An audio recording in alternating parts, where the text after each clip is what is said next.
شروع اللہ کا نام لے کر جو بڑا مہربان نہایت رحم والا ہے۔ ہواؤں کی قسم جو نرم نرم چلتی ہیں پھر زور پکڑ کر جھکڑ ہو جاتی ہیں اور بادلوں کو ابھار کر اٹھا لاتی ہیں، پھر ان کو پھاڑ کر جدا جدا کر دیتی ہیں۔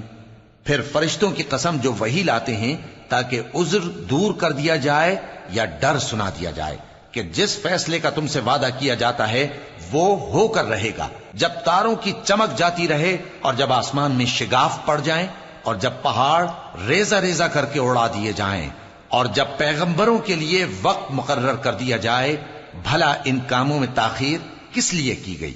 فیصلے کے دن کے لیے، اور تمہیں کیا خبر کہ فیصلے کا دن کیا ہے؟ اس دن جھٹلانے والوں کے لیے خرابی ہوگی۔ کیا ہم نے پہلے لوگوں کو ہلاک نہیں کر ڈالا تھا؟ پھر ہم ان پچھلوں کو بھی ان کے پیچھے بھیج دیتے ہیں۔ ہم گناہگاروں کے ساتھ ایسا ہی کیا کرتے ہیں۔ اس دن جھٹلانے والوں کی خرابی ہوگی۔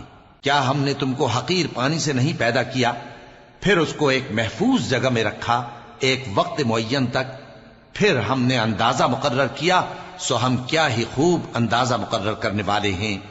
اس دن جھٹلانے والوں کی خرابی ہوگی۔ کیا ہم نے زمین کو سمیٹنے والی نہیں بنایا، یعنی زندوں اور مردوں کو، اور ہم نے اس پر اونچے اونچے پہاڑ رکھ دیے اور تم لوگوں کو میٹھا پانی پلایا؟ اس دن جھٹلانے والوں کی خرابی ہوگی۔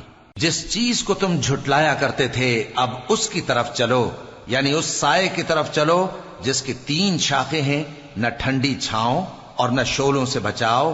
اس سے آگ کی اتنی اتنی بڑی چنگاریاں اڑتی ہیں جیسے محل، گویا زرد رنگ کے اونٹ ہیں۔ اس دن جھٹلانے والوں کی خرابی ہوگی۔ یہ وہ دن ہے کہ لوگ لب تک نہ ہلا سکیں گے اور نہ ان کو اجازت دی جائے گی کہ عذر کر سکیں۔ اس دن جھٹلانے والوں کی خرابی ہوگی۔